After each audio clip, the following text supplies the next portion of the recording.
Ministry of Commerce versus Ministry of Fisheries, Animal Husbandry and Dairying. This is a very newly established ministry.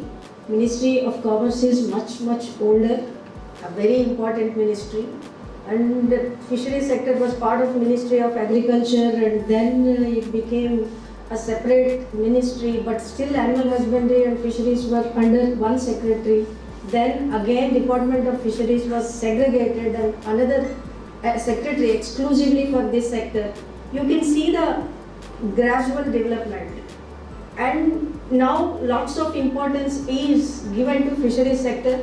And when fisheries sector has been given importance, both capture as well as culture fisheries sectors come into picture, like more interface with the states, more interface with the other relevant bodies working in this sector. And if I just want to mention about NFDB also here, Swami was already mentioning, like it's not only a funding agency, it helped all these organizations, especially research and other organizations, to take a lot of initiatives when there was no separate ministry. Especially pre-Blue Revolution scheme period, actually there was no focus from Ministry of Agriculture. It was through NFDB, all the fund flow has happened.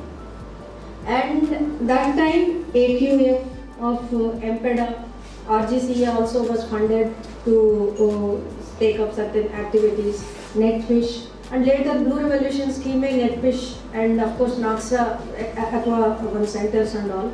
Apart from this, collaboration is there to get the market price information in collaboration with research institutions also, marine finfish, very important, sea bass and all these species, CMFRI, CSM, CRI, SEBA, all these three institutions, the protocols were developed, and the genetic improvement of the species also has happened. Otherwise, we will not be able to compete in external market. Forget about even we can't even think of exporting. And SIFNET, of course, SEBA's projects were funded, and brackish cages projects were funded, because we want to introduce more and more technology so that more and more production would happen. You cannot confine to only the pond aquaculture, so you have to go for mariculture, cage aquaculture, brackish water cages. They are little different from open sea cages. And CSM, CRI, of course, seaweed. I am not sure MPEDA covers seaweed. I am told by Vijay Kumar that seaweed doesn't fall under the definition of your export projects. No. Yeah, so seaweed is an important species.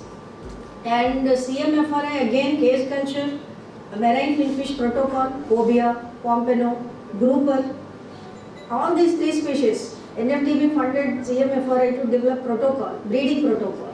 And then we also helped in expanding, setting up private hatcheries, nurseries, and that's how. And now we are going to establish a coastal aquaculture center in Andhra Pradesh, in Srikakulam district, with focus on marine finfish species.